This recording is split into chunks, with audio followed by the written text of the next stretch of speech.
98వ division Simhachalam Simhadri కళ్యాణ మండపంలో పాషర్ల ప్రసాద్ ఆత్మీయ సమావేశంలో నిర్ణయించిన అంశాలు ముందుగా విశాఖ పార్లమెంట్ ఇన్ఛార్జ్ శ్రీ భరత్ గారిని మరియు పాలిటీ బ్యూరో సభ్యులు శ్రీ చింతకాయల అయ్యన్న పాత్రు గారిని కలిసి ప్రస్తుత పరిస్థితులు వివరించి చంద్రబాబు నాయుడు గారు లేక లోకేష్ బాబు గారు సమక్షంలో పాషర్ల ప్రసాద్ని పిలిపించి మాట్లాడడం కుదరని పక్షంలో పంచగ్రామాల భూ సమస్య పరిష్కారం కోసం చట్టసభలో అడుగుపెట్టి పోరాటం చేయడం జరిగింది. స్థానిక పారిశ్రామిక ప్రాంతంలో నివసిస్తున్న ప్రజలకు ప్రమాదాల నుండి మరియు కాలుష్యం నుండి నివారించేందుకు CSR నిధుల నుండి మల్టీ స్పెషాలిటీ హాస్పిటల్ మరియు అధునాతన బర్న్స్ వార్డ్ మరియు క్రీడా మైదానాలు మొదలగు నిర్మించడానికి చట్టసభలో అడుగుపెట్టడం కోసం విశాఖ పశ్చిమ నియోజకవర్గ ఎమ్మెల్యేగా పోటీ చేయడానికి నిర్ణయించడం జరిగింది.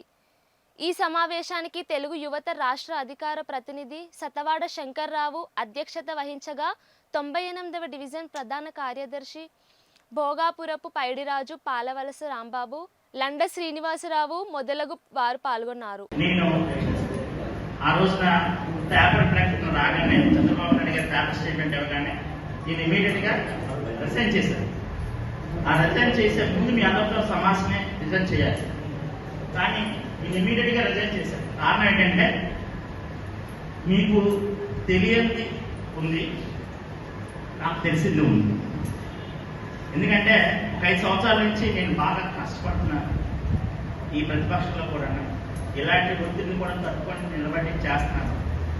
మన రోజుగా నాయకుల యొక్క మనోభావాలు, మనోగతాలు, వాళ్ళ అభిప్రాయాలు, వాళ్ళ యొక్క కమిట్మెంట్స్, వాళ్ళ యొక్క ప్రవర్తన అంతా చూసి నేను ఒక అవగాహనకు వచ్చిన తర్వాత చంద్రబాబు నాయుడు గారు వీళ్ళందరినీ దాటైనా సరే ఈసారి నిలబడతారని నేను అనుకున్నాను. లోకేష్ బాబు గారు కూడా అలాగే చేస్తారనుకున్నాను. నమ్మకంతో ఉన్నాను, 5 సంవత్సరాలు నమ్మకంతో ఉన్నాను, కష్టపడ్డాను. లాస్ట్ టైం లోకేష్ బాబు శంకరం సభ గురించి వెళ్ళిపోతున్న సమయంలో ఎయిర్పోర్ట్లో కలిస్తే నన్ను భుజం మీద చేసి పక్కన తీసుకెళ్ళి, అన్న నువ్వు కొద్దిగా మన వాళ్ళకి అందరికీ డైరెక్ట్గా ఎక్కిచ్చేస్తున్నావు, కొద్దిగా కూల్ అన్నా, నేను ఏమన్నా నాతో మాట్లాడాను అని చెప్పాడు. అంటే అప్పుడు నమ్మకం పెరిగింది.